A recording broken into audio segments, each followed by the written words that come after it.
maharing ulan dito sa amin sa Quezon, sa Quezon City.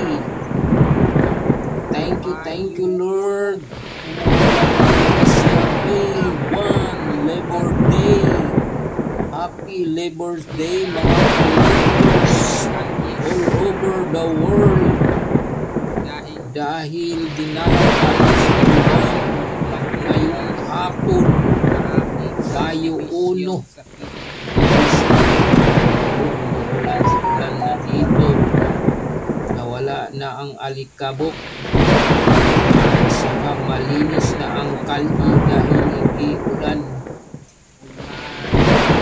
Tapos yan na ang mga halaman, piniligan, nakasipsip tayo sa tubig guys.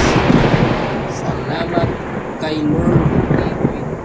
Unti-unti nang nagparamdam ang ulan dito sa amin sa Quezon City subdivision. Maulan-ulan na buong hapon guys. John Taperla, Max Vlog. Umuulan na dito sa aming subdivision. Bawasan ang grabing init sa 2 buwan na pagtiis sa mga tao sa grabing init sa Pinas. Ngayon, dinalaw ni Haring Ulan kami dito buong hapon guys. Maganda sa pakiramdam nga umuulan-ulan na ka. Kahit hindi gaano ka haba ang ulan, basta umuulan na siya, basang-basa ang mga halaman dito sa amin lugar sa Quezon City. Sa inyong lugar guys, kumusta naman ang inyong ulan dyan? Hindi pa kayo dinadalaw sa maharing ulan? Parang dito lang muna siguro sa amin.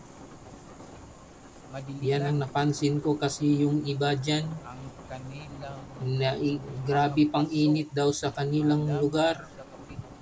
Dito sa amin umuulan na. Sana tuloy-tuloy na to tuwing hapon. Umuulan siya dito guys.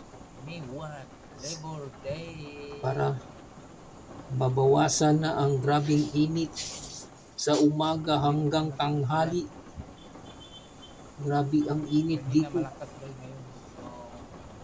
Nakaluto guys ng balat.